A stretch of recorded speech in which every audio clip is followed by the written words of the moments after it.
So in Psalms 23 verse 4, the Lord put it in me right now. Though I walk in the valley of the shadow of death, I shall fear no evil. So basically, I might redo this video, but anyway, it's basically what it's saying is life is a valley of the shadow of death. And so by fearing no evil, you have to fear God. That's the only thing you have to. So how do you survive the valley, the valley of death, right? Life, which is a valley of death, is you fear no evil and you fear God. That's one way. Now, all these ways have to work. So you have to fear God. I'm going to put a Bible verse right here.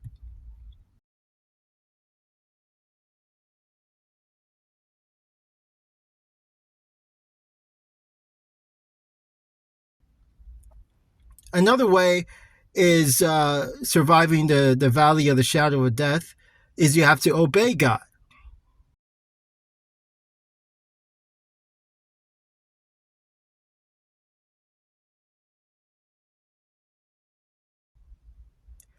Obey God. Whatever he tells you to do, you have to do it. You know what I mean? Regardless what circumstance. And that comes in faith, because a lot of us, I know we're fearful of the outcome. We fear of the unknown, but that's where faith comes in. You have to have your trust and your faith in the Lord in order to obey him. And that's one of the keys. That's the main key to obey him, is having faith in whatever plan he has for you, having faith in the Lord. No, so going back, the first thing was fearing God. So in the Bible, it says, do not fear man, fear God. Do not trust man, trust God, right? And so that's what we have to do. We all know mankind can be very deceitful. They can be very misleading.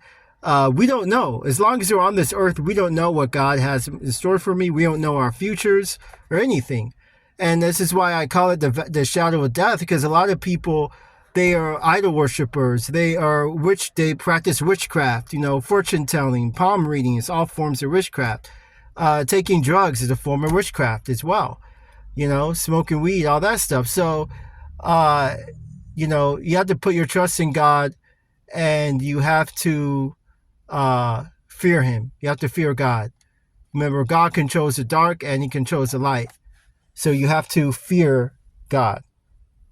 Another way is surviving the valley of the shadow of death is, of course, fear, obedience, and keeping his commandments. His commandments are there to protect us from falling into sin. They're spiritual laws. And this world is so bad that we don't follow spiritual laws. You follow carnal laws. We follow laws of man. We follow traditions of man. We follow laws of man. We don't follow laws of God. You know what I mean? And that's the issue. That's the problem. And so because of that, we end up falling into sin. You get friends who lure you to do bad things and stuff like that. So it's important to keep his commandments. It's very important. Otherwise, you will be judged by him. He sows to the flesh shall reap corruption.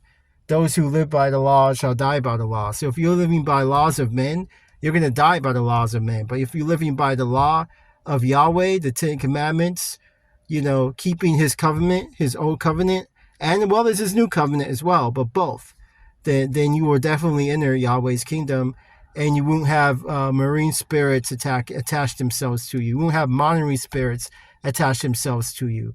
You won't have demons inside your vessel. And a lot of this world is full of that. This world is full of demons. Most people you see who are carnal, they have demons inside them. It's very important to obey those three things. Keeping his commandments, the gods of law, obeying whatever orders God tells you. Nobody wants to be like Jonah, right? He was thrown in the well for disobedience. No one wants to be like a King Saul, who ended up going crazy because of his disobedience. So obeying God, keeping his commandments, and fearing the Lord is the three most ways in order to get into God's kingdom. Anyway, I hope you enjoyed this video. Be sure to hit the like and subscribe.